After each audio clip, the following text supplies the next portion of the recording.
Olá, gente, muito bom dia. Estamos começando o programa de hoje. Esse é o programa Café com Bispo. Eu saúdo a todos com paz, sejam bem-vindos. É uma alegria compartilhar esse programa com você. E hoje tenho aqui a presença do meu querido irmão, João Muniz Silveira. Querido pastor, muito bom dia. Muito bom dia, meu caro bispo, muito bom dia, participantes desse programa, a todos os quadrantes da terra onde ele possa chegar, o nosso bom dia cheio de alegria, paz e gozo. Muito bem. Pastor João, semana passada nós terminamos o programa com aquela questão dos judeus exclusivistas, né? Eles queriam Deus só para si. E essa fala me perturbou a semana toda. Nós já estamos na semana seguinte e eu ainda estou com esse texto reverberando dentro de mim sobre o perigo do exclusivismo, né? Como Deus tem um alvo que é alcançar todas as famílias da terra e aquela flecha que foi crescida, que foi fundada para ser a flecha que acerta o alvo, se arroga de ser o próprio alvo. Termina, ela é só um veículo. Eu acho que o mesmo sintoma se abate às vezes sobre a igreja, que nasce para ser uma flecha e ela se sente o próprio alvo. Isso é tão complicado. Lendo o Apocalipse, você percebe que, num determinado momento, a palavra igreja, ela não existe mais. Porque ela alcançou o seu fim. O fim era alcançar as famílias da terra. E essa percepção exclusivista que também aqui e ali a igreja manifesta é muito prejudicial para a função dela sobre a terra, não é? Parece que todas as coisas terminam nela. Esse sentimento de querer ser exclusivo a gente vê até nas relações interpessoais, né? Pessoas que elas querem ser exclusivas das outras, né? Elas não admitem que as outras tenham amizade. Relacionamentos, por exemplo, quando a moça namora o rapaz, ela tem suas amigas, ele tem seus amigos, e quando se casam, elas perdem as suas amigas pelo desejo exclusivo da atenção que, às vezes, o marido tem sobre a mulher, né? Como esse exclusivismo, ele atrapalha tanto o fluxo da vida, né, João? É tão dolorido isso, mas que é comum acontecer hoje. É muito comum. Enquanto você disse que a igreja, ou aqueles que deviam ser a flecha, se tornam o alvo, eu fiquei pensando aqui. Quantas vezes se forma, por exemplo, um turismo fluvial? Então, o dono da embarcação vem e limpa a embarcação, mas a finalidade não é conhecer a embarcação é só o transporte que o leva. A finalidade é conhecer o ponto final do turismo, por exemplo, as ilhas flutuantes lá do Lago do Formoso. Então, o que nos parece é que o dono da embarcação, o transportador, está tentando atrair toda a atenção da população para os retoques que ele deu na sua embarcação. Como se a embarcação fosse a única ponto de atração. Ponto de atração e não o final da história. Ou as ilhas flutuantes. Eu vejo aqui os judeus fazendo exatamente isso. Atraindo tudo para si como se eles fossem o final da história e não aquela promessa feita no Éden. Quando Deus fez a promessa no Éden, não havia judeus. Quando Deus pega um homem que ainda não era judeu, era caldeu, e faz nele uma promessa, em ti serão benditas todas as famílias da terra, eles esqueceram disso como se dissessem, nós seremos benditos e vocês amaldiçoados. Hoje não é muito difícil, incomum, ainda ter esse ranço religioso, onde Deus só ouve a crente, só quem pode orar é crente, ninguém pode conhecer a Bíblia além dos crentes. Meus filhos, quando foram na faculdade, disseram, pai, eu estou surpreso. Eu sei que o senhor gosta de ler a Bíblia, sei que o senhor conhece alguma coisa da Bíblia, mas nós temos um professor que se diz ateu, que conhece de cor e salteado toda a história, a forma como ela foi escrita e tudo. Ficaram surpresos, por quê? Por causa da exclusividade que se teve com a religião, com a Bíblia, com a fé e com tudo demais. Ainda hoje isso reverbera no meio da nossa sociedade dita cristã. João, pensar assim ainda é estranho, porque quantos cristãos não conhecem o texto bíblico, né? Pouco leem, pouco se instruem, pouco entendem do que está escrito e ainda assim arrogam para si esse direito de serem os donos da Bíblia, né? E esses que pouco ouvem, eu costumo conversar com a minha esposa e dizer que são exatamente os cirofenícios. Criam uma linguagem judia, mas na verdade não entendem nada de judaísmo.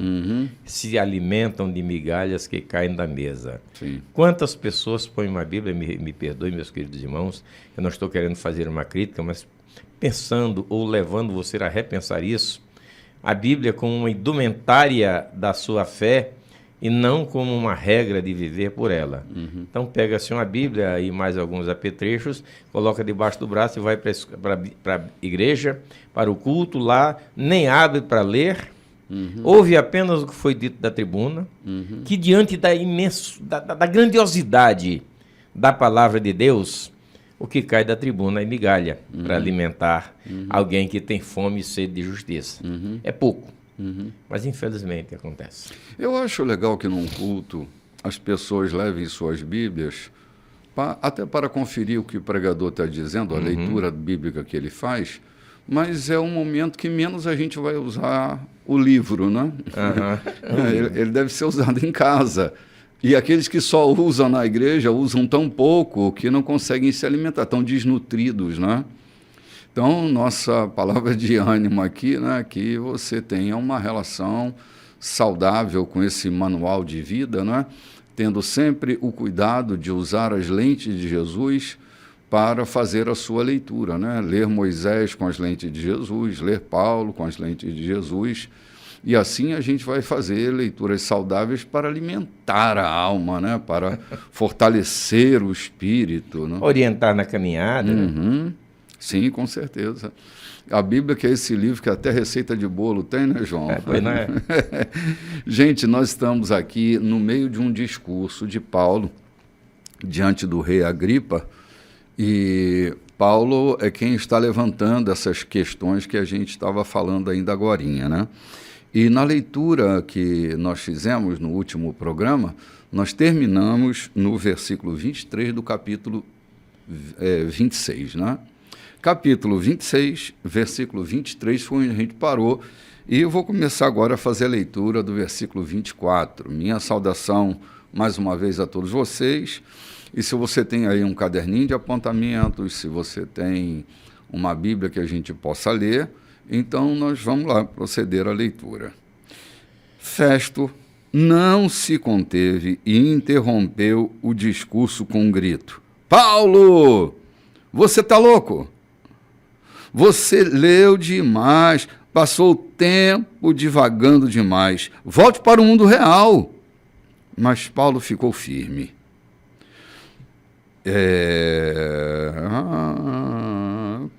Deixa eu me achar de novo aqui. Mas Paulo ficou firme, versículo 25. Com todo respeito, Vossa Excelência, não estou louco. Tenho plena consciência do que digo. O rei sabe do que eu estou falando. Estou certo de que nada do que eu disse parece loucura para ele. Ele sabe de tudo isso há muito tempo. O Senhor precisa entender que isso não foi feito às ocultas. O Senhor acredita nos profetas. O senhor não acredita nisso, rei Agripa? Não precisa responder, sei que acredita. Mas Agripa respondeu: um pouco mais e você vai fazer de mim um cristão. Paulo, ainda algemado, disse: é por isso que eu tenho orado para que agora ou mais tarde, não apenas o Senhor, mas todos os que me ouvem aqui se tornem como eu, exceto, é claro, por estas algemas. O rei, o governador, Berenice e seus conselheiros levantaram-se e foram para a sala ao lado, discutir a respeito do que ouviram. Todos concordaram quanto à inocência de Paulo, dizendo: não há nada nesse homem que mereça prisão, muito menos a morte. Agripa disse a Festo: ele poderia ser liberto agora mesmo se não tivesse requisitado uma audiência perante César. Parando aqui para refletir, João. O rei Agripa está mexido. Berenice está mexida. Está todo mundo mexido com o discurso de Paulo e identificam a inocência dele. Porque o discurso de Paulo, ele está centralizado em Cristo. Não era uma tentativa de convencer ninguém, mas de expor com clareza a verdade que havia cortado o coração de Paulo. Quando a gente fala da experiência da gente, João, é muito contundente. As palavras têm espírito e vida, disse Jesus, né? Uhum. Espírito e vida.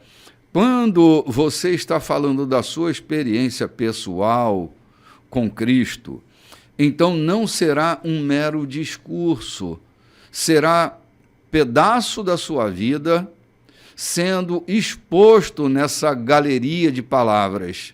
E aí é inevitável que isso não corte de maneira muito contundente aqueles que ouvem, não é? Está ali, Agripa sendo mexido, mas com a dificuldade de assumir publicamente o que está acontecendo no interior dele, não é? Parece que a atitude de saírem da sala para confabular é encerrar um discurso que está prestes a eclodir o coração do rei e de todos aqueles que estão ali. Paulo sabe o que está fazendo. E o fato dele ter requerido estar com César não era uma vaidade pessoal, era o cumprimento de um propósito na vida dele.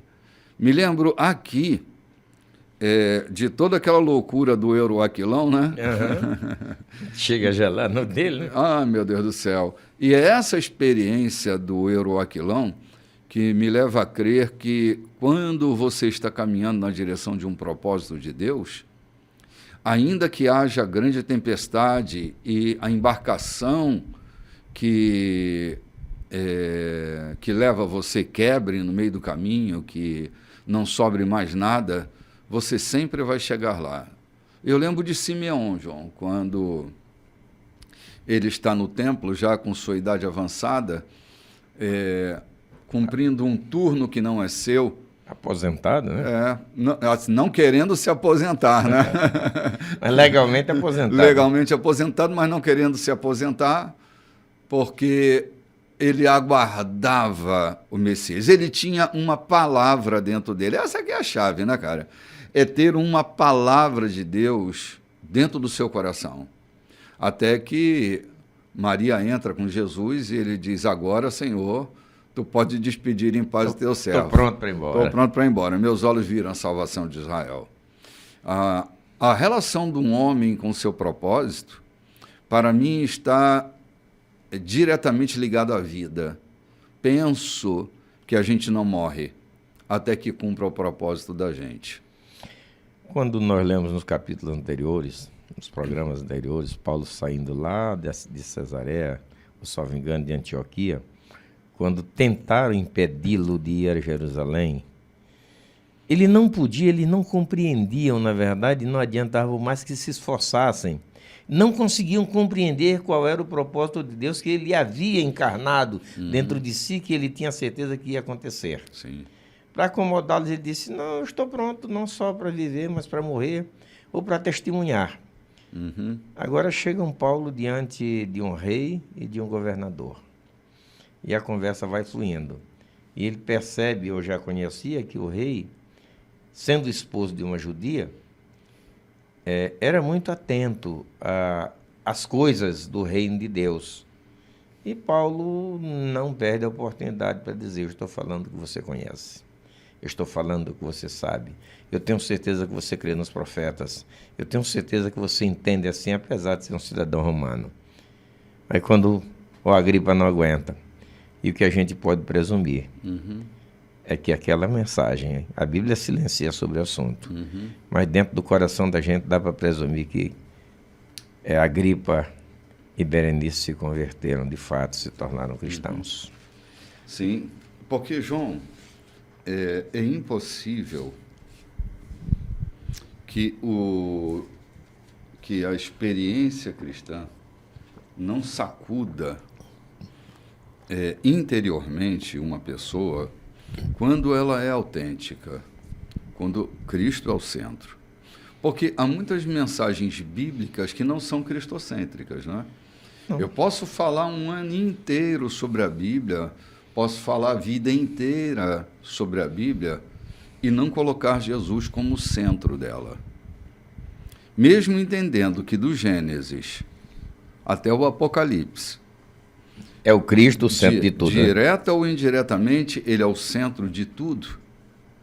Até quando o nome de Deus não é dito num texto, num livro, lá está a centralidade de Cristo, seja de maneira simbólica, né, seja de maneira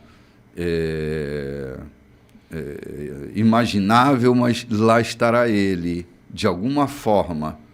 A rosa de Saron é ele. Embora não esteja escrito Jesus, ele é a rosa de Saron. Então, Agripa está mexido, é lógico, é claro que está. Porque foram mais do que palavras, foi espírito, foi vida que foi transmitida naquela fala. Né? Claro, era o que Paulo tinha como experiência. Ela era aquela marca que ficou definitivamente na vida dele. E ele falava por meio daquela marca, sempre, sempre, sempre. Nós já lemos alguns discursos de Paulo. Em todos eles, Cristo é o centro. Tem horas que ele diz assim, pelo que eu não fui desobediente à visão celestial. Ou seja, eu vi o Mestre, eu vi o Cristo. Sim. Mas voltando na questão da centralidade de Cristo, sendo ele o Filho de Deus, eu fico lembrando aqui da nossa humanidade, nós seres humanos, quando decidimos casar, pensamos em ter filhos. Então o nosso filho começa a ser o nosso alvo e a centralidade da nossa vida. Ele nasce, ele se torna a centralidade de tudo que fazemos, do que trabalhamos, do que produzimos. Eles crescem, se tornam adultos e nós continuamos a vê-los como os nossos herdeiros. E muitas vezes queremos que eles realizem os nossos planos que nós não conseguimos realizar. Ora, se nós humanos pensamos dessa natureza, nos é dado a pensar dessa forma, imaginemos Deus, quando ele por algumas vezes disse: esse é o meu filho amado. Por duas vezes disse: este é o meu filho amado, o filho a quem amo, o meu filho. Então ele estava expressando tudo de aquilo que se acaba de dizer. Essa centralidade muitas vezes é opacada, é desvirtuada para se falar do movimento igrejístico que tem se feito, do grande movimento que tem acontecido, do templo, como os discípulos mostrando a Jesus a suntuosidade do templo nos alicerces que Salomão havia preparado, muito embora Herodes tenha reconstruído. Então, muitas vezes o tempo é gasto com pessoas importantes, informando coisas supérfluas. Os discípulos caminhavam com Jesus e começaram a pedir, a implorar que ele valorizasse aquela construção. Quantas vezes nós temos pregado, temos levado, feito movimentos na igreja para que os ouvintes, os participantes valorizem o nosso movimento cristão que está acontecendo. E muitas vezes em festas dessas, Cristo nem passa por lá. Não foi convidado. E se foi convidado, fica relegado como ficou na casa de Simão, né? Uhum. Jesus foi convidado na casa de Simão, mas ficou relegado. O importante ali era Simão e a sua reintrodução na sociedade. Uhum. E não o Cristo que estava ali para fazer coisas lindas. Uhum. Ainda bem que o Espírito Santo estava instigando aos registradores que, em vez de registrarem a loucura de Simão, registraram os fatos humildes e simples que hoje nos servem realmente de lições e de orientação para ensinarmos. Né? Uhum. João, essa nossa conversa acaba me fazendo refletir, fazer reflexão sobre a importância de nós utilizarmos cada espaço de comunicação que a gente tem para transmitir Cristo. Nossas programações não podem ser só entretenimento. Se Cristo não estiver nesse entretenimento... eu me lembro de uma fala de Paulo que diz assim, olha, quando eu estive entre vocês, eu só me dei por expressar sobre o conhecimento de Cristo. Eu não falei nada senão sobre Cristo. Eu me centralizei nele, em todo saber. Embora eu tenha sido infiltrado por muitos saberes, eu não me vali de todos esses saberes, senão de fazer conhecer Cristo. João, é que há tanta substância nele, há tanta profundidade, tanta largueza, tanta altura em Cristo, não é? E às vezes a gente se detém exclusivamente ao episódio da crucificação, que é grandiosíssimo, mas Cristo se expande na sua ressurreição para todos os lugares do conhecimento. É que quando nós nos detemos na crucificação, não é a valorização da crucificação, mas a finalidade a que ela se propõe, que é a vida eterna. Uhum. E há muita gente vivendo aqui nesse mundo apenas pela vida eterna, e não pelo Cristo que é a vida eterna. Uhum. Eu fui ensinado assim, e há muita gente ensinada dessa natureza, que a crucificação, a ressurreição, tudo que ela significa é um dia herdar a vida eterna e não viver com Cristo, que é a vida eterna. Uhum. Que faz uma grande diferença. Uhum. Viver com Cristo, estar com Cristo. Lembra naquele episódio com aquele advogado que Jesus se encontra? Ele queria a vida eterna. E Jesus lhe faz um convite para viver o hoje. Uhum. Vem e segue-me. Uhum. Esquece essas coisas que tu tens aí e vem me seguir. Ou seja, uma vida plena para o alcance da vida eterna. Mas tudo que ele queria era a vida eterna. Todo o desejo dele era ter a vida eterna. E, lamentavelmente, hoje está cheio, no nosso mundo dito cristão, de pessoas que o único objetivo é alcançar a vida eterna. Sim, porque o discurso teológico, na sua boa parte, uma grande e considerável fatia de reflexão, está ligado ao porvir. Enquanto que você frisou bem, Cristo é a vida eterna. É possível começar a vida eterna. É como o reino de Deus. Uhum. Jesus disse, está dentro de vocês. E a gente fica esperando morrer para participar de um reino. O reino começa agora. A vida eterna, seus efeitos não são só no futuro, são no presente também.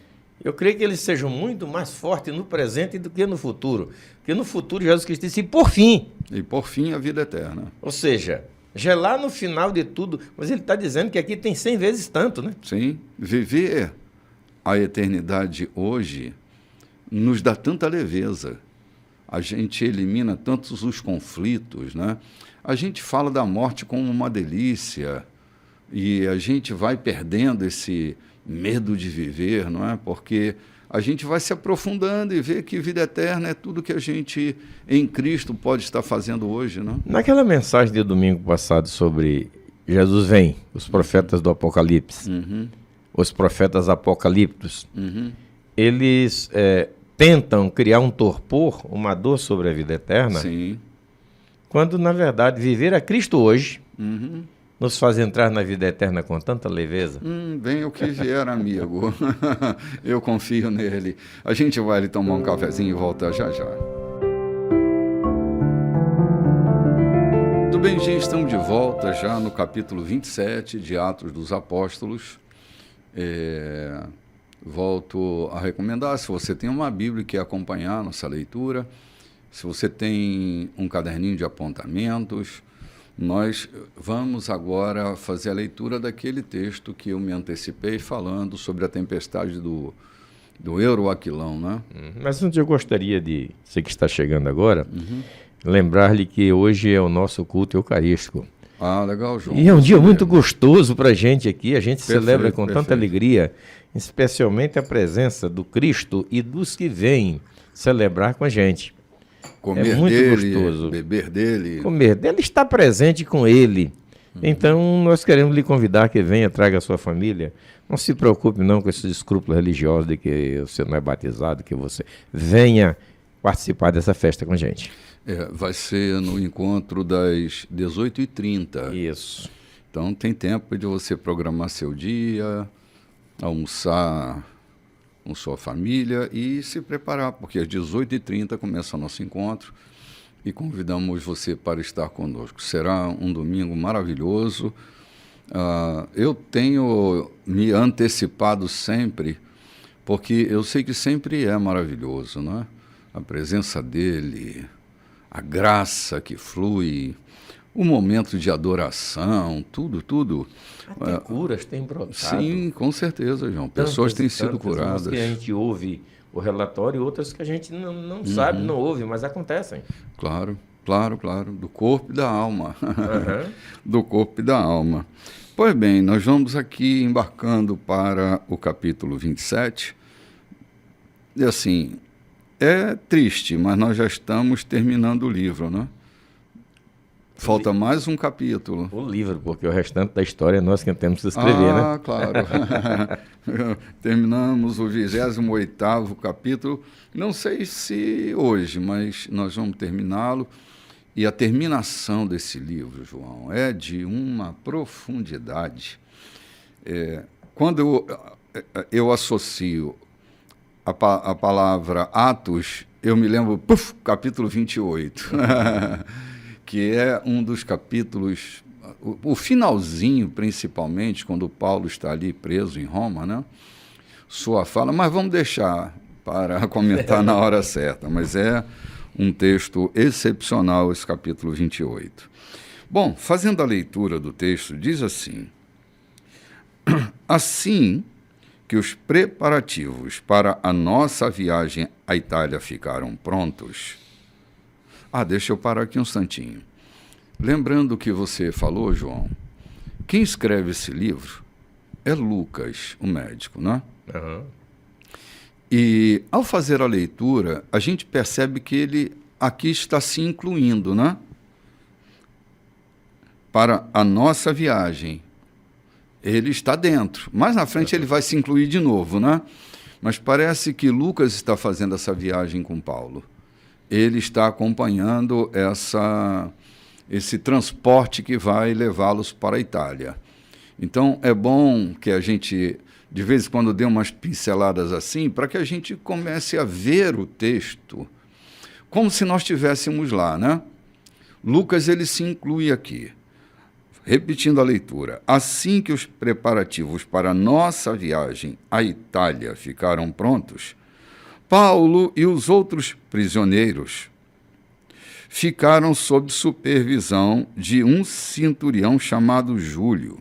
E olha que, só interrompendo de novo, ele não se inclui como prisioneiro, porque ele não estava sendo incluído em coisa nenhuma, mas ele está ali.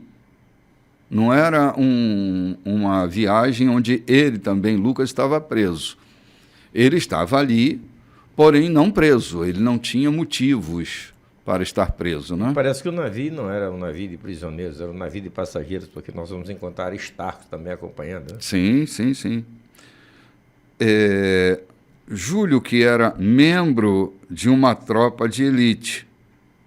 Embarcamos num navio de Andramítio, que ia para Éfeso e para os portos do Ocidente. Aristarco, macedônico, de Tessalônica, foi conosco. E no dia seguinte, fizemos uma escala em Sidom. Júlio tratou Paulo muito bem, permitiu que ele desembarcasse e desfrutasse a hospitalidade dos amigos daquela cidade. Ah, deixa eu parar aqui, que ternura isso, não é não, amigo?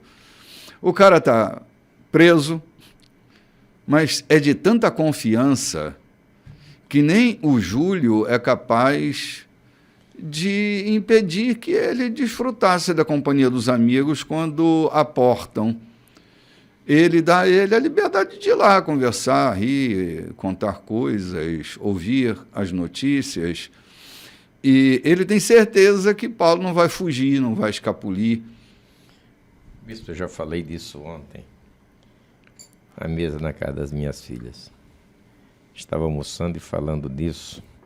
E quando você vive um cristianismo autêntico, você se torna uma pessoa de bem e confiável. Recomendável, né, João? Queira ou não, os nossos inimigos, eles passam a confiar na gente, mesmo sem querer, cheio de invejas, querendo o nosso mal, mas respeitam. Podem não concordar com o que a gente crê, mas respeitam, eles passam a respeitar. E eles não estão respeitando a nossa personalidade, estão respeitando o Cristo que habita em nós. Sim, verdade, cara. Olha, vamos lá no versículo 4. De volta ao mar, navegamos para o norte, sob a proteção da costa nordeste de Chipre. Porque os ventos do oeste nos eram contrários. E então fomos ao longo da costa ocidental até o porto de Mirra. Ali, o centurião encontrou um navio egípcio que ia para a Itália e nos transferiu. Enfrentamos mau tempo e descobrimos ser impossível manter o curso.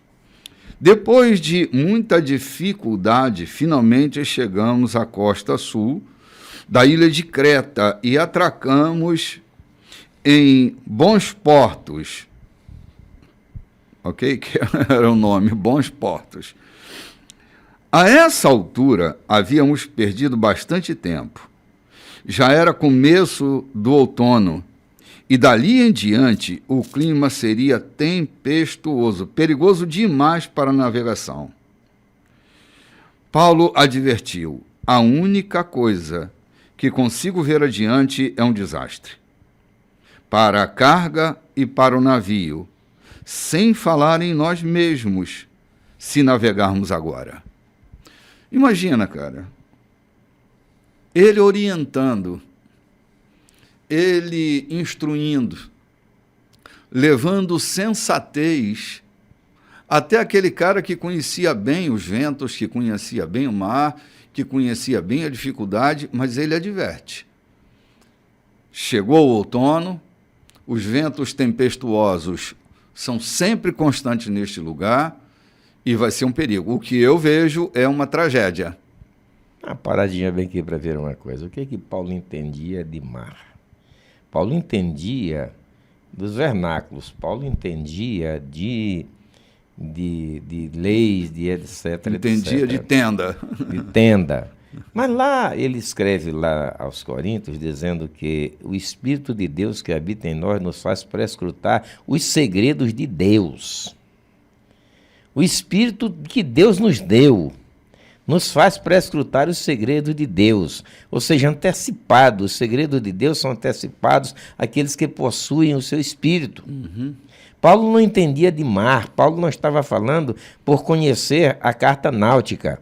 Paulo estava falando ao comandante porque o Espírito de Deus estava sobre ele. E este Espírito prescruta coisas que ainda vão acontecer. E não é espírito de adivinho, não, são revelações divinas.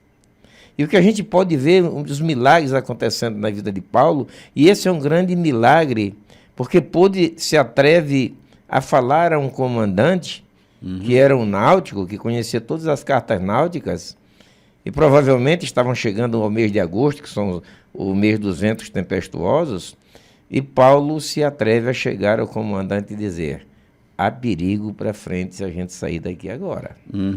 Ou seja, mais uma vez, os propósitos e domínio de Deus sobre a vida daqueles que o seguem, daqueles que o servem com retidão, com prazer e o obedecem de todo o coração. Sim.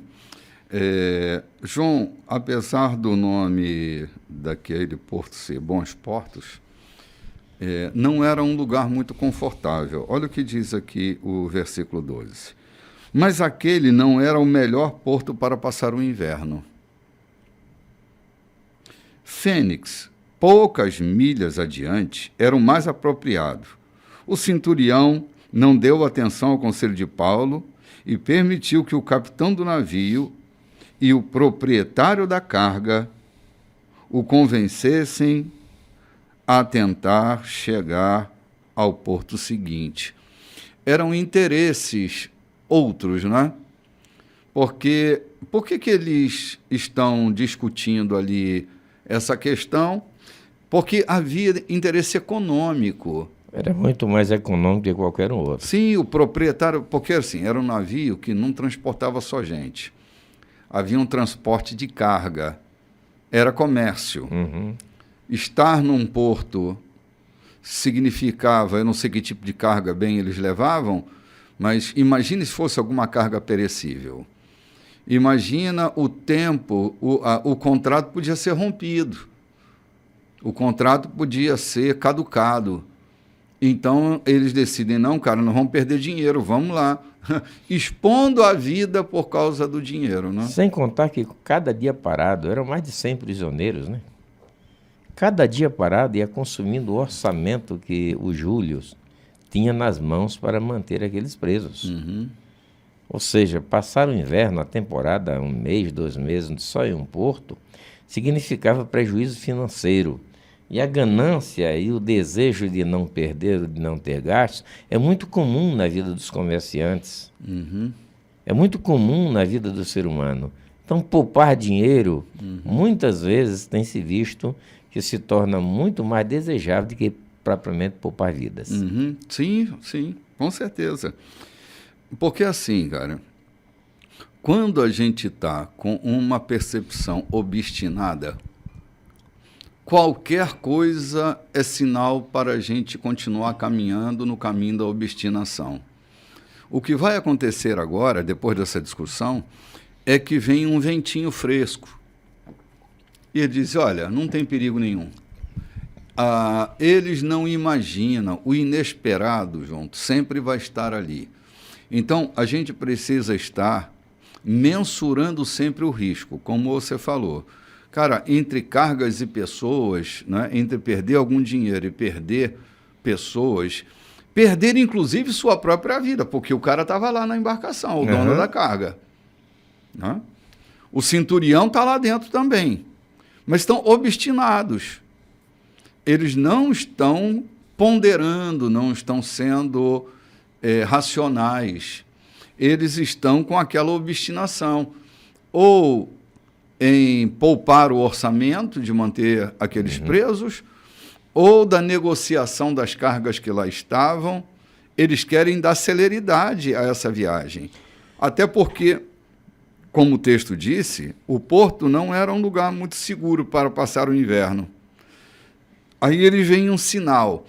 Cara, é isso aqui que me incomoda muito.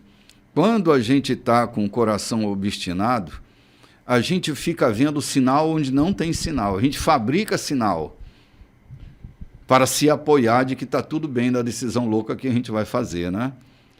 Então, eles veem um sinal. Com a chegada de um vento suave do sul, é o que diz o versículo 13, eles levantaram a âncora, pensando que teriam uma navegação tranquila.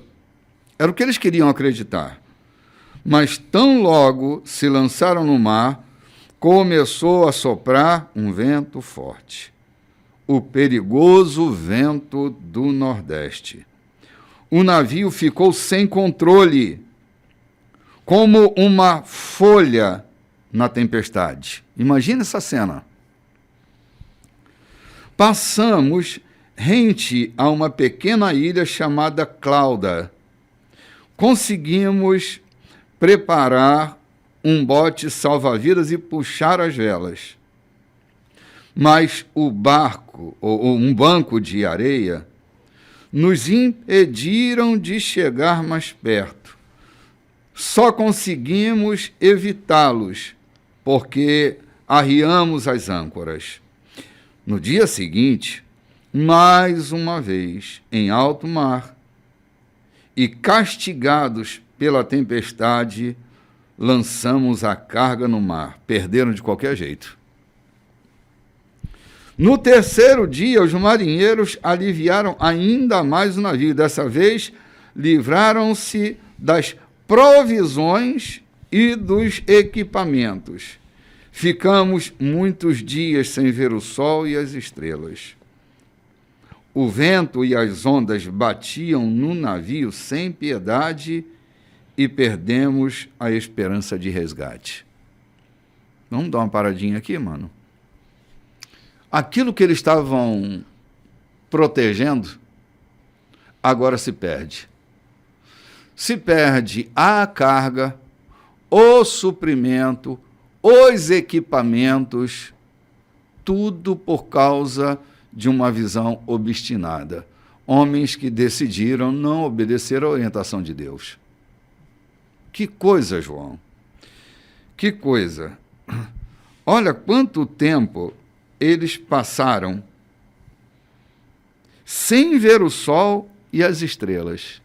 Se não me engano, tem uma versão que diz que passamos 3 dias sem vermos o sol, sem a lua, e Paulo, quando se manifesta, ele diz que há 3 dias ele também não comia nada, né? Uhum. Ou seja, jogar a provisão... Sim, jogaram o mantimento fora. Todo o mantimento para tentar salvar as vidas, e há poucos dias antes, eles estavam dizendo, vamos salvar esse mantimento, vamos salvar toda essa carga. Uhum. Como realmente, você acaba de falar, a obstinação, a teimosia, a ganância... Eu chamo isso mais de ganância. Ela é traiçoeira, ela é prejudicial. É preciso sensatez. E o único que se levantou ali sabia o que falava, porque estava com o Espírito de Deus. Ou seja, tinha o Espírito de Deus para dizer, ei, vamos parar aqui, porque o negócio aí para frente está feio, está cabeludo. Sim. Lamentavelmente, eu falei, a ganância.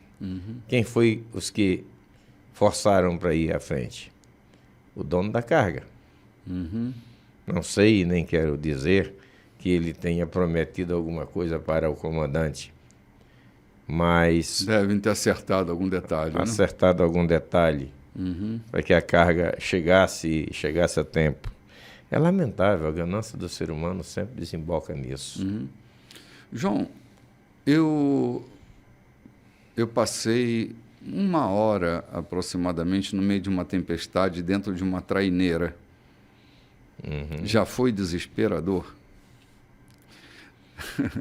Não é que eu tinha perdido totalmente a esperança, porque o comandante da embarcação era um homem muito seguro e ele nos assegurou que o tempo era curto daquela tempestade.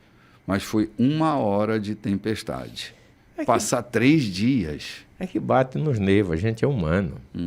A gente, no meio da fé, no momento da fé, mesmo da operação mais contundente da fé em nossas vidas, nós não somos separados na nossa humanidade. A nossa humanidade está ali. Os nossos medos, as nossas dúvidas, elas estão por ali. Agora precisamos fazer como disse dos cães ferozes, né? Alimentar a fé com aquilo que nós extraímos da palavra de Deus. Alimentar a fé com aquilo que nós ouvimos do Senhor Jesus Cristo pela sua palavra. Porque se deixarmos que o nosso sentimento humano domine, nós estamos perdidos. Sim. Mas, como você disse, passei momentos difíceis. É a humanidade que está ali. Aí chega a dizer que perdemos a esperança de resgate. Achamos que não ia haver mais resgate. Sei que você tem uma passagem também pela pesca, né? Você nasceu no meio de uma comunidade pesqueira. Já passou alguma tempestade, João, no meio do mar? Eu já vivi um milagre. A canoa em que eu andava naufragou. Mas eu naveguei com ela um bom espaço, submersa e caminhando à noite. Porque eu cria exatamente naquilo, num sonho. Eu tive a visão anterior do que ia acontecer. Mesmo assim, eu precisava fazer a viagem. E fazendo, eu vi tudo o que aconteceu. Mas seguro daquilo, nós chegamos do outro lado. Mas a humanidade da gente se abala, né? Claro, claro. Somos humanos. Imagina. Passar por uma tempestade nunca é confortável. Ainda que a gente saiba que tempestades nos testam, tempestades nos treinam, tempestades nos promovem, mas ao passar pela tempestade, a gente tem a percepção humana da coisa, não é? E passar por elas como se nada estivesse acontecendo não é fé, é jactância. Não é fé, é jactância. Sim. João, não tem como a gente desassociar a nossa humanidade da nossa espiritualidade. Não tem como a gente separar intrínsecas, isso. Né? Então, são intrínsecas. Nossa tridimensionalidade, né, corpo, alma, espírito, só podem ser divididas didaticamente, porque nós somos essa integralidade, não é? Então, aquilo que afeta os nossos olhos afeta também a nossa alma. Pode ser por um período curto, por causa da nossa fé, ou pode ser um período longo por causa da ausência da fé.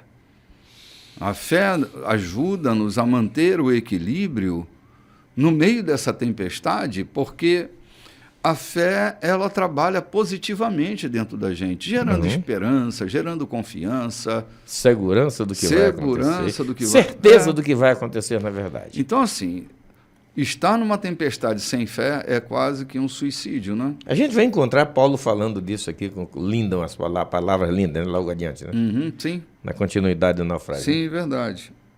Bom, eles chegam a esse momento. Estamos perdendo aqui a esperança, porque durante esses 3 dias, meu mano, imagina o nível dessa tempestade. Passar 3 dias no mar, sem ver o sol e sem ver as estrelas. Ou seja, o céu estava tão carregado que nem se podia ver a luz do sol, nem se podia se enxergar as estrelas do céu. Então, o céu estava completamente denso e não se podia ver nada. Que horas são? Sei lá que horas são. Eu trabalho dentro de uma sala e não tem janela. Eu nunca sei se está chovendo lá fora, se está fazendo sol, nem se é dia ou se é noite. Quando eu entro, às vezes, de manhã, e quando eu saio, já está noite, choveu, e eu não vi nada, né? A gente perde a percepção do que está acontecendo. E é por isso que, nesse momento, ele se abate. Cara, a esperança de resgate, nós perdemos. Não tinha como sinalizar. A sinalização da navegação da época era muito pouca, era muito quase nada, né? E dentro de uma tempestade daquela, de um nevoeiro daquele, como podiam sinalizar para serem resgatados? Não havia uma marinha. Sim. Lembrar que eles estavam navegando no mar Mediterrâneo, né? O mar que eles estavam navegando, saindo de Jerusalém para a Itália, é o mar Mediterrâneo. Chamamos de mar, mas é um grande oceano. Apesar de não estar classificado entre os oceanos, eu tive a oportunidade de estar lá. Então, é o mar Mediterrâneo. E ele se alvora, quando o vento bate, ele se alvora, que parece aqui o nosso Atlântico. Olha que coisa tremenda essa, né, João? Essas interferências que a gente faz ajuda quem está ouvindo a criar uma espécie de visualização do perigo que está acontecendo, da dificuldade que está acontecendo, e também se alegrar com o milagre que vem pela frente, né? Com a interferência divina que vem pela frente, a despeito de toda a dificuldade, né? Da ausência de comida. No versículo que a gente vai ler assim que a gente voltar do café, fala da dificuldade que eles estavam vivendo para comer, para viver, e ainda assim eles estavam enfrentando essa situação. Paulo, especialmente, com sua fé vibrante, sabendo que ele ia chegar até Roma. A gente vai ali tomar um cafezinho e volta já já. Muito bem, gente, estamos de volta. Esse é o programa Café com Bispo. E hoje, João, é o primeiro dia 3 de julho, primeiro domingo. Já atravessamos o meio do ano, né? Vixe, o nosso primeiro, estamos a 3 dias do meio do ano. O nosso primeiro semestre foi-se embora. Foi-se. Mas felicidade que já contamos com o que vai acontecer hoje. Várias ceias maravilhosas, vários cultos eucarísticos maravilhosos aqui na nossa igreja, né? Sim, sim. E nós convidamos vocês para participarem com a gente de mais um. Mais um. Enquanto o ano nos conceder, Deus nos der essa oportunidade, alegremente celebraremos a sua morte e ressurreição até que ele venha. São 6 cálices do nosso memorial, né? Esse ano já estamos aí indo para o 7º cálice. Com certeza. É o 7º cálice da celebração. É um memorial para nós do quanto temos dependido dele. Sem ele não dá para viver. Eu não sei mais viver sem ele. Estou declarando isso 7 vezes neste ano. Eu não posso mais viver sem ele. Seu sangue e sua carne são verdadeiros alimentos. Eu estou vivendo porque me alimento dele, né? Exatamente. É essa vida que muda completamente a nossa trajetória, né? Porque viver sem ele é tatear no escuro, é ter medo do inesperado. Mas andar com ele sempre mantemos a nossa esperança viva. É viver com ele, e nós vamos já ver aqui nos versículos que vamos ler, o que é viver com ele mesmo, né, no meio da escuridão, né? Olha aqui, cara, o versículo 21 foi o texto que nós paramos e vamos fazer a leitura dele. Nosso apetite por comida e pela vida se foram. Então Paulo foi para o meio do grupo e disse: amigos, vocês deveriam ter me ouvido lá em Creta. Poderíamos ter evitado essa provação. Mas não há como desistir agora. De agora em diante, as coisas vão melhorar. Que palavra é essa, hein? Melhorar, se o navio vai afundar. Como melhorar, né? As coisas vão melhorar. Garanto que nenhum de nós vai se perder, ainda que não possa dizer o mesmo do navio. Ele está condenado. Deixa eu parar aqui, João, nesses 2 versículos.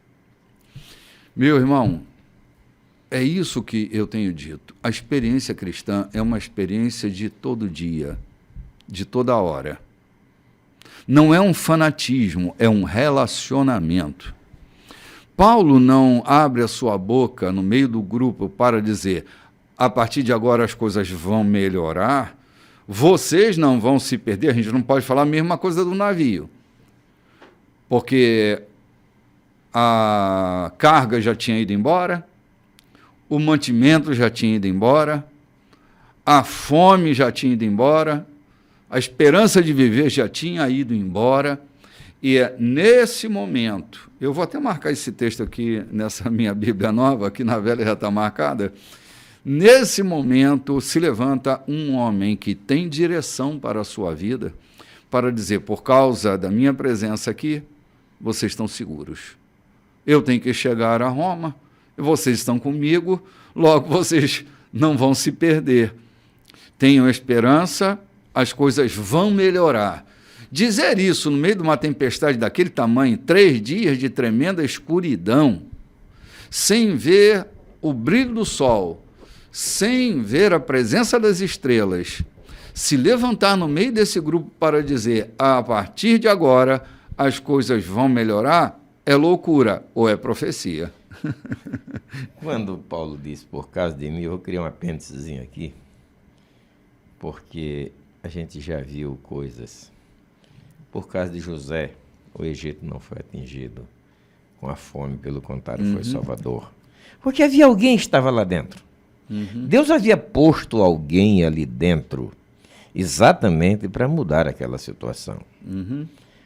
Por causa de você, por causa de mim, por causa de você, ouvinte, brigas, mortes têm deixado de acontecer em família, até em comunidade, por conta da sua presença. Sim.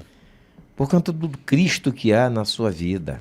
Você talvez não tenha se dado por conta de que em situações que está à beira de um colapso, de uma morte, de um perigo, e você chega ali, o Espírito de Deus que há em ti muda a situação, você tem uma palavra diferente para dar, você tem um ânimo para dar a quem está desanimado. O que nós estamos vendo aqui? O navio vai se perder, mas bem, nós estamos dentro do navio, e o navio vai afundar, e como é que eu posso ter segurança de que eu não vou morrer? E aí é que entra o Paulo dizendo, Deus a quem eu sirvo e a quem pertenço, a minha vida tem sido dedicada nas mãos deles. Podia ter morrido na emboscada que fizeram lá em Jerusalém. Aqueles 40 homens fizeram oração, jejum, criaram uma religião da morte e não me mataram, né? Podia, mas não podia, né, João? Eu podia ter sido morto naquele dia em que me agarraram, se o chefe da guarda não chega para me tirar com os soldados no braço. Podia ter acontecido, mas não pode. Não pode porque eu pertenço a um Deus que tem a minha vida nas suas mãos. É isso que acontece com todos nós, que amamos a Deus, que tememos a Deus. A gente vê cada dia aí, não dá para ouvir todos os dias, mas em mim já tem acontecido, na vida de cada um de vocês tem acontecido milagres, em que só isso pode acontecer. Quem tem a fé, não é aquela fé mirabolante que aparece do nada, mas é quem confia em Deus. Eu até gostaria de contar para vocês aqui, reprisar um episódio que aconteceu lá no Lago das Itãs, alguns anos atrás. De inverno, no período do mês de maio, ele venta, ondas se abatem lá e ele fica profundo, chega a 2,5 metros, no máximo 3 metros de profundidade. Então 3 rapazinhos de lá saíram no afã de fazer evangelismo do outro lado do lago. Pegaram a canoa, era o Eliseu, o Ednan e o Anderson. E saíram para atravessar o lago, para evangelizar o pessoal que estava do outro lado, um domingo à tarde. De repente, o lago se alvoroça e as ondas começam a bater e a canoa afunda.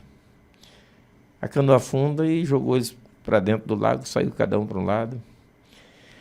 E um cansado, Ednan já cansado, grita para os companheiros, avisem a minha família que eu não sobrevivi. E outro grita a ele, diz, quem é o Deus que tu confia? Aquilo deu um ano, ele soltou os pés e encontrou uma montanha, uma croa debaixo d'água, a altura que não submergia. E ela não existe. Depois desse ano, o lago já secou. Eu tentei melhorar com algumas máquinas lá e não encontrei essa montanha debaixo do lago. E no meio profundo de água, de 3 metros de altura, esse menino desceu os pés e encontrou terra firme. Elas não existem lá, eu nunca encontrei ela lá, essa terra firme. E os outros se aproximaram e ficaram por ali se segurando até que, por providência divina, passa alguém numa canoa, eles gritaram, ele veio e socorreu. Então, no meio de onde não há mais recurso, há uma palavra que te dá segurança. Sim. Ele é a rocha firme debaixo dos nossos pés, né, João? Então está debaixo das águas, né? Também, sim. para nos dar essa segurança. Bom, avançando aqui a leitura para o versículo 23, diz assim: Na noite passada, um anjo de Deus apareceu a mim, um anjo do Deus a quem eu sirvo, e me disse: Não desista, Paulo. Você ainda vai estar na presença de César e todos os que viajam com você também vão se salvar. Portanto, prezados amigos, coragem. Creio que Deus fará exatamente o que me prometeu. Mas vamos naufragar perto de alguma ilha. Mais uma paradinha aqui. Que experiência firme é essa, não? Eu tenho repetidamente dito, Deus sempre fala. E a gente precisa estar atento. Nessa experiência, Deus falou por meio de uma teofania, uma aparição. Um anjo que durante a noite disse: você não vai se perder, você precisa chegar a Roma, você precisa estar diante de César. Mas antes você vai deixar uma igreja plantada numa ilhazinha que vocês vão aportar. Um milagre está aí à porta. Você vai deixar, né, o evangelho. Não te preocupa com a serpente que vai aparecer, não te preocupa, sim, com a diarreia do velho lá, não te preocupa, porque eu estou providenciando tudo, para que o meu nome seja conhecido nessa ilha que vocês vão aportar. Sim. João, é muito difícil se ver Deus no meio de uma tempestade desse tamanho. Mas Ele estará lá. Mais uma vez eu quero lembrar do texto do Salmo 29, versículo 10. O Senhor preside aos dilúvios e, como um rei, Ele presidirá para sempre. A situação pode ser um dilúvio, catastrófico, mas Deus estará lá. Ele não perde o controle. Não perde o controle. Eu posso não saber explicar, eu posso até não compreender, porque no meio de um dilúvio se perde não só bens, mas se perde pessoas também, não é?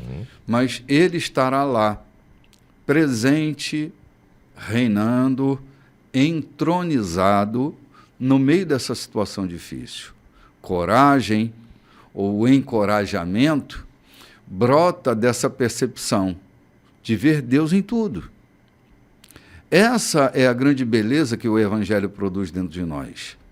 A beleza de ver Deus em cada detalhe, ainda que sejam em detalhes pesados, catastróficos, essas invisíveis mãos de Deus que esculpe habilidosamente as situações que nos aperfeiçoam, que melhoram a nossa vida, que nos promovem no meio da trajetória, a gente precisa ver.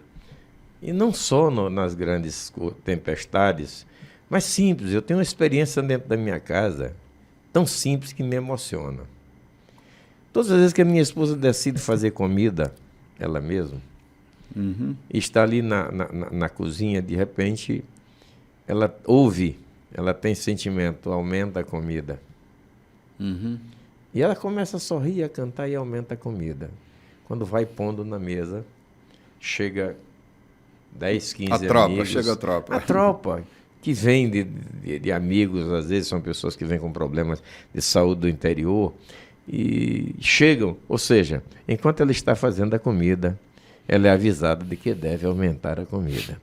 Então Deus trata conosco tanto no momento das grandes tempestades, porque é um erro muito grande a gente entender que Deus só trata com a gente no meio da aflição, da tristeza, claro, da dor, da dificuldade e da iminente presença da morte, né? Não, Ele trata com a gente, dirigindo o seu carro, você vai daqui conversando, daqui a pouco ele começa: Renato, muda o curso para a esquerda. Aí você, não sei por que vim parar aqui, mas dá uma parada e olha, alguém está precisando da tua orientação. alguém está precisando do teu socorro. E às vezes é tu mesmo que está precisando dessa mudança de rotina, para enxergar coisas que não conseguia ver. A evitação de uma tragédia, às vezes, né, João? A evitação de uma tragédia. E a evitação dessa tragédia, eu quero também mencionar, eu fui caminhoneiro por algum tempo, dirigindo o nosso caminhão, a nossa carga, e andava comigo meu irmão, que não é um igrejista, não é um igrejeiro, camarada que vive a vida dele, mas teme a Deus, ele é meu irmão. Um dia, à altura do quilômetro 112 da BR-135, um caminhão, à tarde da noite, passa pela gente e sai raspando o nosso caminhão, sai quebrando as laterais. E eu parei assim para ver o que estava acontecendo e disse, Deus tendo livrado de cada uma. E ele olha para mim e disse, essas são as que a gente vê. E aquelas que a gente não viu? Exatamente. Que a gente nem soube que ele estava ali para livrar. Exatamente, João. É nesses detalhes, né, que a gente não vê, que a gente não percebe, a mão de Deus agindo de alguma forma, né? Então, ele sempre vai estar ali. Uma das últimas palavras de Jesus, antes de ser assunto aos céus, e essa palavra, assim, parece que as últimas palavras de um homem são as palavras que mais marcam, né? Mais marcam. É por isso que eu não gosto de discursar primeiro, eu gosto sempre de ficar por último. Mas as últimas palavras marcam. E ele disse, vou estar com vocês todos os dias. Até a consumação dos séculos eu vou estar com vocês. Ou seja, temos essa fala garantidora de que ele estará conosco, em qualquer situação, na trajetória da nossa vida. E a gente precisa se sentir seguro com essa presença dele. Em que momento a gente estiver vivendo, não é? Essa tranquilidade. É aquele carro que quebra no meio do deserto, onde aparentemente, tarde da noite, onde aparentemente não tem recurso, em que a muriçoca bate, você não tem como ficar lá dentro, porque o carro não funciona. E você parar e ter a certeza de que o socorro virá, mesmo que você não tenha pedido. O celular já não tem mais bateria, já não tem mais carga, não tem área para comunicar. E você está ali tranquilo, seguro e dizendo, o socorro virá. Eu tenho socorrido pessoas que têm me dito isso. Não é por acaso, providencialmente, Deus tem me caminhado em estrada aí. O que está acontecendo com você? Estamos aguardando o socorro que o Senhor nos manda. E aí ele acaba de chegar. Olha que coisa, né, velho? Que coisa. Olha aqui, João. Eram 14 dias, né? Na 14ª noite, à deriva em algum lugar do mar Adriático, por volta da meia-noite, os marinheiros perceberam que estávamos nos aproximando da terra. Sondaram o fundo do mar e estávamos a uma profundidade de 36 metros. Pouco depois, a 27 metros. Temendo a colisão com alguma rocha, eles lançaram as 4 âncoras e oraram pelo raiar do dia. Já está alguma coisa sendo mexida no coração desses marinheiros aí, porque os caras já estão até orando, não é não? E eles oraram pelo raiar do dia, assim, na esperança de que o dia clareasse rapidamente, né? Alguns marinheiros tentaram fugir do navio. Arriaram o bote salva-vidas, fingindo que iam lançar as âncoras da proa. Esses caras. A malandragem estava lá também, João. Paulo percebeu a manobra e disse, nós vamos...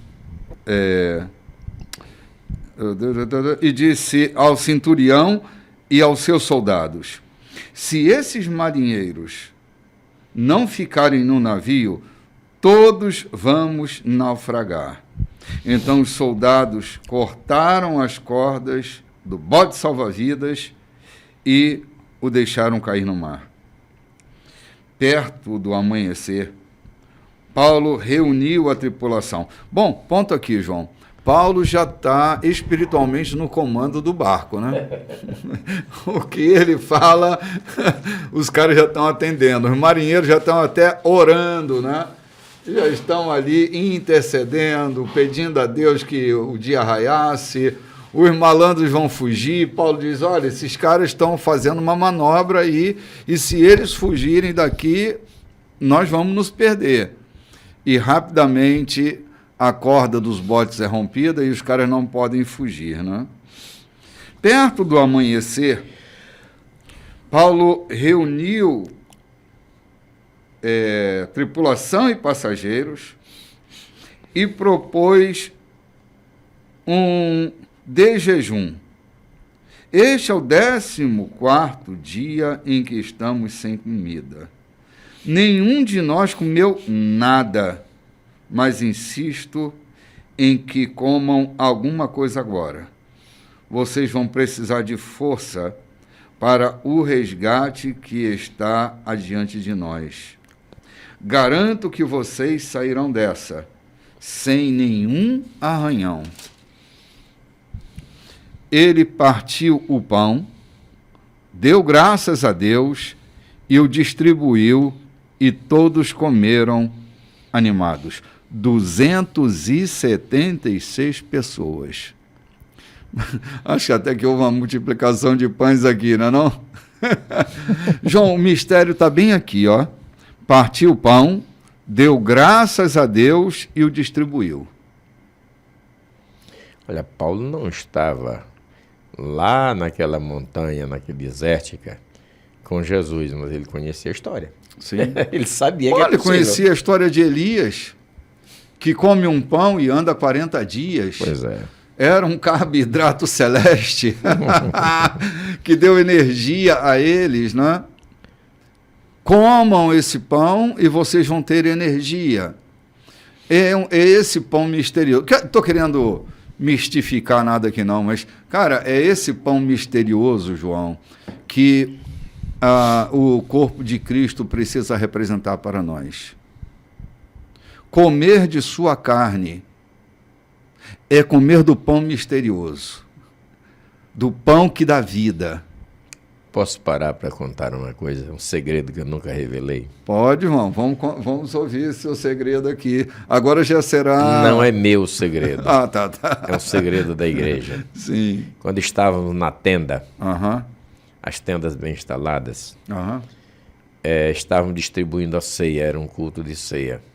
Uhum. E um amigo, uma pessoa conhecida, me ajudou muito nos eventos de mocidade, entra na igreja molhado e chapado de coca. Cheirou muito na praia. E ele entra na igreja e começa a ficar irrequieto, entrar na tenda, ficar por ali irrequieto. E o companheiro que estava distribuindo a ceia comigo olhou para mim e disse, posso distribuir a ceia para o amigo? Não vou revelar o nome. Eu digo, pode. Posso? Eu digo, pode. Ele foi na direção dele e distribuiu os elementos da ceia. Depois que ele tomou, ele ficou quieto, sentou ali, ouviu o resto da mensagem, despediu-se da gente e foi embora. Hoje é possível você ver nos outdoors por aí a cara desse cidadão com alegria anunciando coisas lindas. Até vi um dele há poucos dias anunciando o Cristo. Ou seja, eu creio que aquele dia houve um resgate naquela vida. O pão... Estava perdido, né? Estava perdido, o pão e o vinho celebrado naquela noite deu alento para ele, se levantou. Hoje é um homem de bem, comanda aqui na cidade uma empresa... Declinar o nome. João,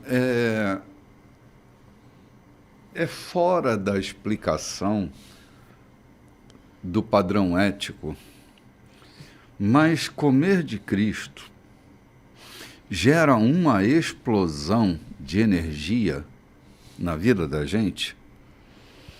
Novamente, não querendo mistificar nada, mas 276 pessoas comeram daquele carboidrato vitaminado. Passou pelas mãos de um homem de Deus, né? Depois de ter dado graças a Deus.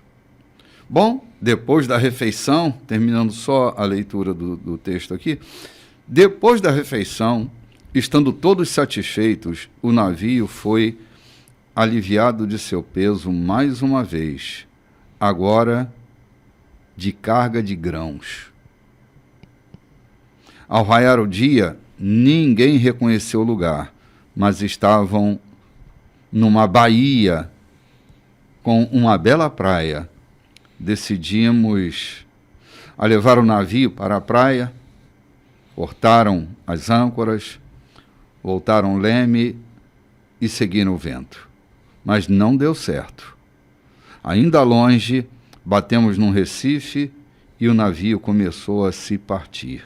Os soldados decidiram matar os prisioneiros, olha que loucura, para que ninguém pudesse escapar a nado. Mas o centurião, determinado a salvar Paulo, os impediu. Ordenou que todos os que sabiam nadar pulassem no mar.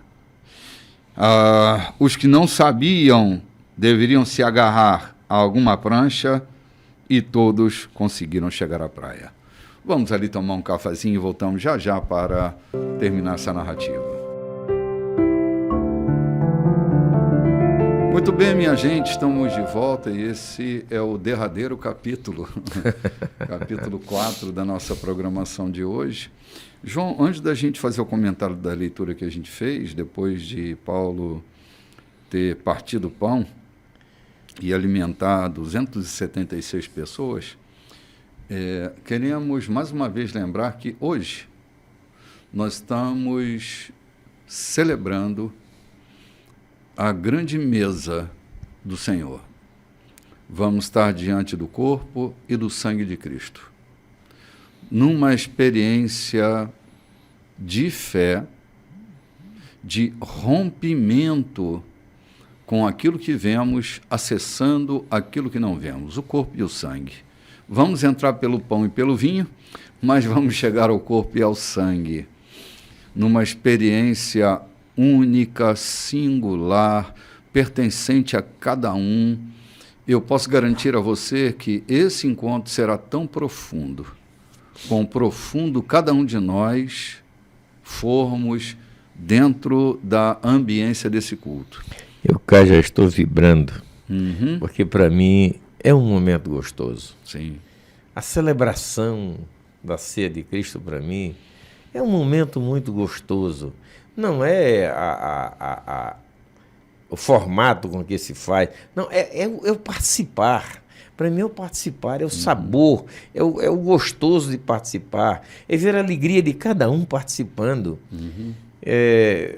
trazendo as suas dificuldades e pondo diante de Cristo e ele solucionando, né? Sim, essa mesa inclusiva, João, que nos remete a esse ambiente acolhedor que deve ser um ambiente da igreja, né? O ambiente de acolhimento, o ambiente de ternura, o ambiente onde Cristo está presente. Então, hoje, no culto das 18h30, nós vamos participar dessa mesa. Queremos convidar você para estar conosco, né? Se você mora tão distante e não pode estar, você pode celebrar conosco. Pegue seu pão, seu vinho e vamos juntos pelo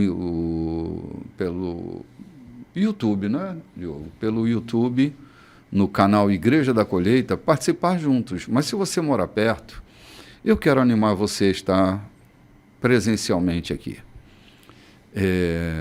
A gente tem tomado todos os cuidados que podem ser tomados para que a gente tenha um ambiente de segurança, mas é muito diferente a gente cultuar a Deus usando aí a rede social e a nossa estada presente, né? A atmosfera é bem diferente. Eu já em algum momento não pude estar num culto, até porque eu estava, por recomendação médica, impedido de estar, eu estava com Covid na época, e eu tive que participar desse culto pela internet. Eu quero te confessar que é bem diferente, né? Mas mesmo sendo bem diferente, em circunstâncias impossíveis de acontecer, ou impossível de acontecer o presencial, eu falei disso no domingo próximo passado, e citei pessoas. Um grupo de médicos dando plantão no hospital, lá na cidade de Monção, quando coincide estarem de plantão no culto de ceia, eles sempre nos mandam a imagem de estarem celebrando lá no seu quarto de descanso. A mesa, eles preparam a mesa. Olha que coisa linda, né, João? Preparam a mesa, Sim. com cálice, com tudo de uma forma linda, decente, e celebram a mesa juntamente com a gente, no mesmo momento que estamos celebrando aqui, eles estão celebrando lá. Sim. Não estarão excluídos porque estão acessando a internet. Mas se você pode estar de maneira presente, quero animar você a não desperdiçar essa oportunidade. Semana passada, João, eu dei uma carona para uma moça que ela mora distante daqui. Ela vem a pé para o encontro da manhã, ela vem a pé e volta a pé. Eu só descobri isso esse domingo, porque eu estava conversando com essa moça, né?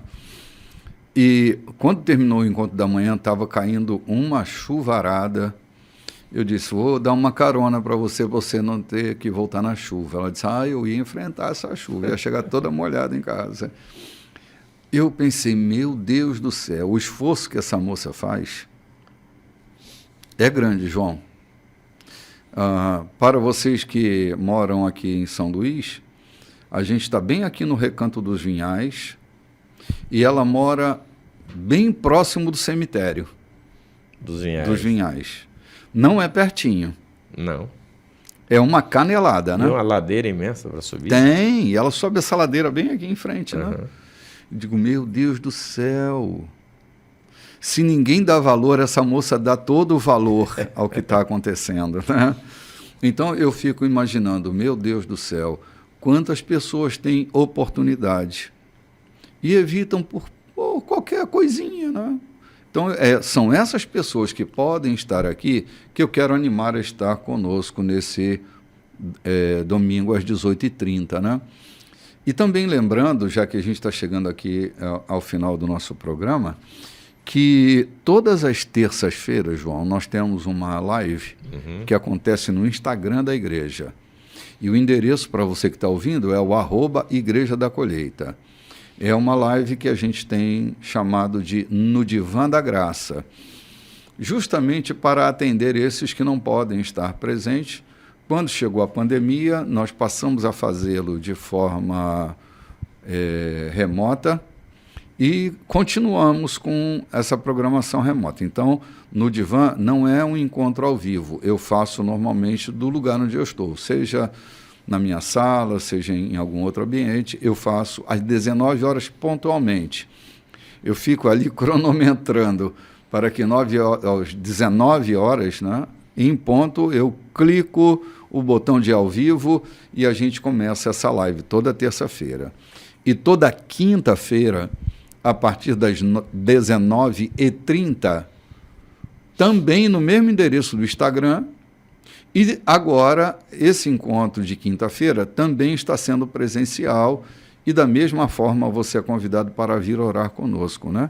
Vir adorar, vir orar. Essa é uma prática saudável, faz muito bem para a alma da gente, para o espírito da gente. E às 19h30 nós estamos aqui no nosso encontro de oração, né?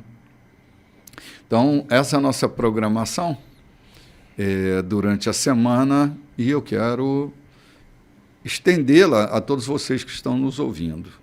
Tudo bem? Acho que eu esqueci de alguma coisa, não, né? Não, tudo bem. Tudo bem, nós vamos seguindo então. João, 276 pessoas alimentadas, a manobra de alguns daqueles marinheiros, o barco está próximo de uma praia, o mar está limpo, há uma esperança do barco ancorar, mas, de repente, um recife impede que isso aconteça. O barco se parte ao meio. E essa é a experiência. São instruídos de que aqueles que sabem nadar, que nadem, aqueles que não sabem nadar, se agarrem a uma prancha, porque a salvação daquele naufrágio está bem próxima, né? E assim nós terminamos a nossa narrativa, da leitura do texto, quando nós saímos para o intervalo comercial, né? Que cena, não é, João? Bispo, eu quero me deter aqui, no princípio, quando nós abrimos o programa, eu falei sobre vida eterna, pessoas que pensam e se incomodam apenas com a vida eterna, viver nesse mundo em busca, porvir, né? Em busca de um porvir. E durante todo o livro de Atos, a gente vê Paulo, ou quase a partir do capítulo 8, se não me engano, a gente vê Paulo sendo encontrado, sendo buscado, fisgado por Cristo. E Paulo, a partir dali, sai de Jerusalém, sai de onde estava, de Damasco, vem a Jerusalém e volta e passa parte da sua vida anunciando a vida eterna, anunciando princípios, escrevendo cartas. As cartas de Paulo foram escritas quase todas nesse período. Então, Paulo está anunciando a vida eterna. De repente, Paulo é pego no navio com 176 pessoas, que podia fazer uma bela pregação e dizer: vai todo mundo morrer, salve as suas almas. Mas o que eu estou vendo, o cuidado de Paulo, é que começa a tratar com a vida, com o sentimento. Paulo começa a tratar com a sobrevivência, ou com o viver, com a alimentação. A preocupação de Paulo não era apenas tangir pessoas para a eternidade, como o comprador de caranguejo tangindo para entrar em casa. Não era apenas fazendo uma pregação de que um dia, quando tu morrer, tu chega na eternidade. Paulo está demonstrando aqui que a sua preocupação com o ser humano não era apenas para que ele chegasse na eternidade, mas para que a sua vida aqui tivesse sentido. Então ele começa trazendo uma mensagem de esperança, ele começa dando garantias de que todos escaparão, ele começa, depois dessa garantia, ele parte um pão e faz com que todos comam, o cuidado com cada um. Ele evita uma tragédia que é aquela da fuga dos marinheiros. Então Paulo está tendo um cuidado, está ministrando sobre a vida daqueles homens. Ali Paulo estava ministrando sobre a vida de todos eles, com segurança, com cuidado. Eu creio que essa deve ser também o trabalho nosso como ministro de igreja. Cuidar não somente de tangir para a vida eterna, mas se incomodar também com a necessidade de cada um, com a fome que estão passando, uns por não ter o que comer, outros por ter perdido o apetite, perdido a vontade de viver, perdido toda a esperança. Aí aparece um servo de Deus dizendo: ei, a esperança retornou. Não é uma esperança para a eternidade, é uma esperança para cá, que pode culminar com a eternidade, mas é uma esperança para o momento hoje. Paulo começa a fazer isso. Dá uma palavra de ânimo, alimenta a todos, denuncia as maracutás de alguém que estava querendo fazer e começa a orientar como chegar vivos e sãos na praia. Sim. Isso me encanta muito. Aquele Paulo que prega para Agripa, aquele Paulo que prega para todo mundo, para os nobres e para a multidão, também tem a preocupação com a vida comum, com a vida cotidiana de cada um daqueles que estão sob seu cuidado. Sim. João Paulo, no capítulo 14 da segunda carta aos Coríntios, ele diz que o homem espiritual, ele discerne tudo e todos. É esse discernimento de tudo e de todos que é a graça que devemos alcançar em Deus. fazer uma leitura clara sobre tudo que está acontecendo. Porque não é só o episódio, é também as pessoas que estão incluídas dentro desse episódio. Uhum. Então não é o espetáculo, é o que cada pessoa está vivendo naquele determinado momento. Se a gente está só ligado no episódio, a gente perde muita riqueza de tudo que está acontecendo, porque nem tudo é só episódico. Se a gente busca uma relação só com os acontecimentos, a gente tem uma visão comprometida com essa percepção focal das coisas, né? A gente já tem falado que manter o foco é de extrema importância. Não digo que não devamos manter o foco, mas não podemos perder a visão periférica. Porque quando eu olho para a experiência divina com o gênero humano, eu fico olhando, cara, Deus se interessa pelos seres humanos. Mais do que aquilo que os seres humanos são capazes de fazer, ele se interessa pelos seres humanos, independente de poderem ou não poderem fazer as coisas. De quererem ou não quererem. Ele está interessado na criatura humana. A gente cria lá os preconceitos, os bairrismos da gente, mas Deus está interessado na vida do homem. A vida é maior do que o alimento. A vida é maior do que a lei. E essa visão, ela é transferida para o coração daqueles que o servem. Sim. Nós pegamos o testemunho de Paulo dizendo aqui, o Deus a quem pertenço e sirvo. Uhum. E a visão de Paulo é salvar todos os que estão naquele navio. Uhum. Já a visão dos soldados era matar os prisioneiros. Uhum. Veja a diferença entre aquele que serve a Deus e aquele que não serve, aquele que teme e aquele que não teme. Sim. Dentro de um navio, dentro de um perigo acontecendo, a iminência de uma tragédia, há alguém que tem o Espírito de Deus querendo salvar 176 pessoas. 276. 276 pessoas. Mas há aqueles que não conhecem a Deus, não foram alcançados pelo Cristo, não foram penetrados pelo Cristo, que o interesse é a sua missão de não deixar que ninguém fuja. Não era nem simplesmente a sua missão, era aquela humanidade perversa. A humanidade perversa no coração daqueles soldados querendo matar todos os prisioneiros. Rapaz, a nossa visão precisa estar nas pessoas humanas. Foi para isso que Cristo deu a vida dele. Cristo é a promessa de Deus a Abraão. Deus promete a Abraão essa semente que ia mudar.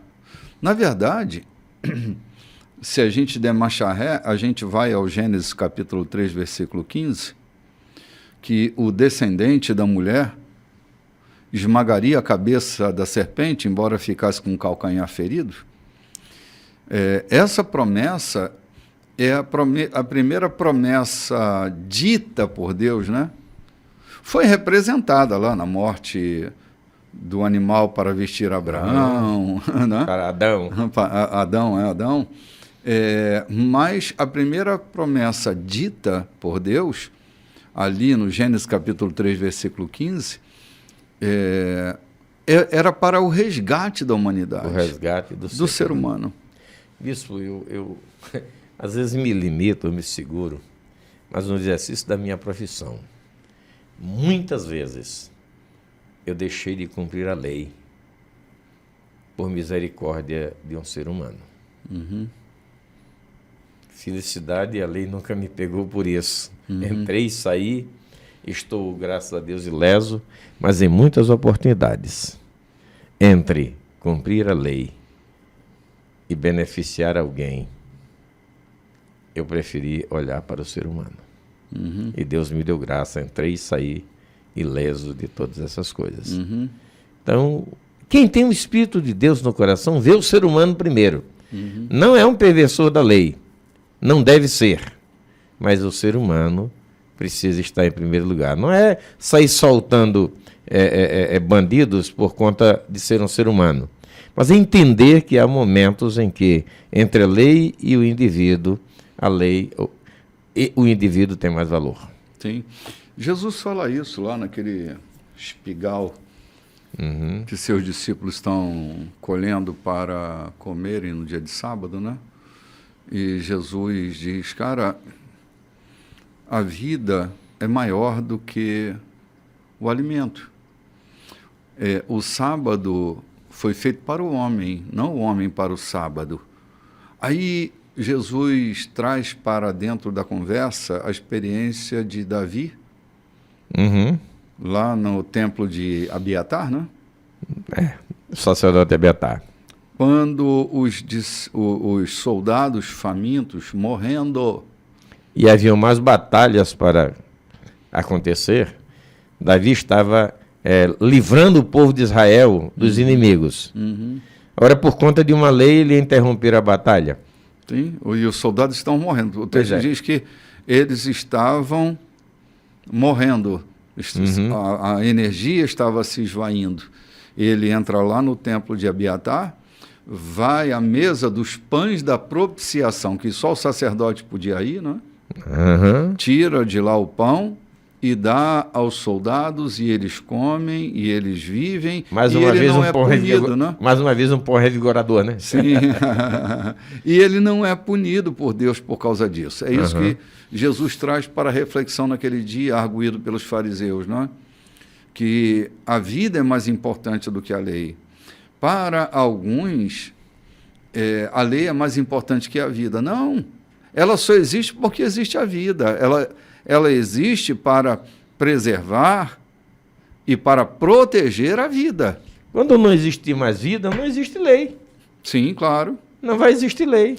A lei só existe por causa da vida. Ela quem me protege, ela quem regula as coisas para que eu possa viver em sociedade da melhor maneira possível, né? Guardando e protegendo meus direitos, guardando e protegendo minha própria vida.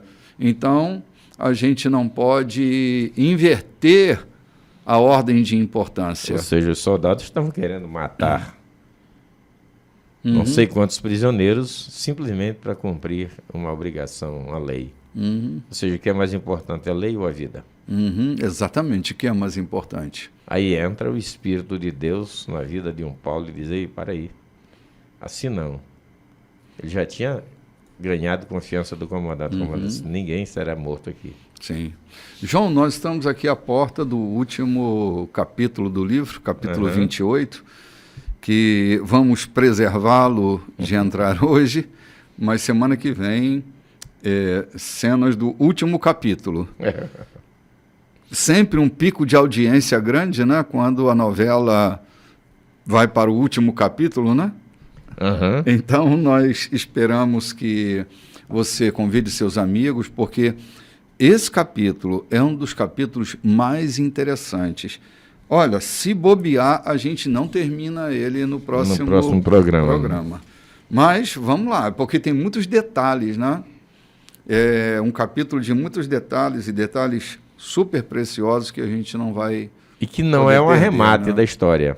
Não, é uma reticência. É uma reticência para que a história continue em nós e por nós, né? Exatamente, porque a história da igreja, ela não termina em Atos 28, né? A história da igreja vai terminar no arrebatamento, né? Sim, exatamente. Quando a igreja deixa de ser igreja para ser os santos reunidos com o Cordeiro. Aí o papel da igreja está encerrado. E aquele exclusivismo vai aparecer diante dos nossos olhos. Ela deixa de ser a seta para ser o alvo, né? Para estar agregado. É a questão de se tornar oceano, como diz lá o texto de Osho, né? É o rio que está se tornando oceano. Gente, a gente está se tornando oceano, a gente está indo, a gente está avançando, e a vida de Deus está em nós, e nós estamos nos expandindo em Deus. Essa é a grandeza que o Evangelho nos propõe, que é a grandeza de nós nos expandirmos em Deus, de nós crescermos nele, de nós nos vermos, nos percebermos nele, né? Onde a comunhão, a intimidade, as suas falas divinas estão em nós, e a gente pode ser também pedaços deste pão que alimenta a multidão. Eu queria dizer a vocês que nos ouvem que esse programa não é pré-elaborado. Não por negligência da gente ou achar que a gente é capaz. Mas que a gente tem dependência, na verdade, do Espírito de Deus, das falas de Deus nas nossas falas, para que a gente transmita a vocês aquilo que o Espírito Santo quer dizer. Por isso nós não fazemos uma elaboração prévia. Não tem um script, não? A gente vai seguindo o texto. Vai seguindo o texto e a proporção que as revelações do Espírito vão chegando, e a gente vai fazendo, e o que nós queremos é a participação de vocês com a gente, com esse mesmo Espírito. E se algum erro a gente comete, a gente faz questão de nem tirá-lo, para que você entenda que a gente está liberando do oráculo a palavra que tem sido ministrada, e de verdade, João, a minha esperança é que nosso programa esteja fazendo bem a alguns, não é? Eu creio que sim. Essa também é o único objetivo pelo que eu estou aqui. É que esse programa faça bem, atinja alguém com sinceridade e com profundidade. Sim, e nós estamos caminhando nesse domingo, lembrando a você que agora às 18h30 nós temos o nosso encontro ao redor da mesa eucarística, comendo do corpo e bebendo do sangue de nosso Senhor. Shalom para vocês. Shalom, fortíssimo abraço, domingo feliz para todos.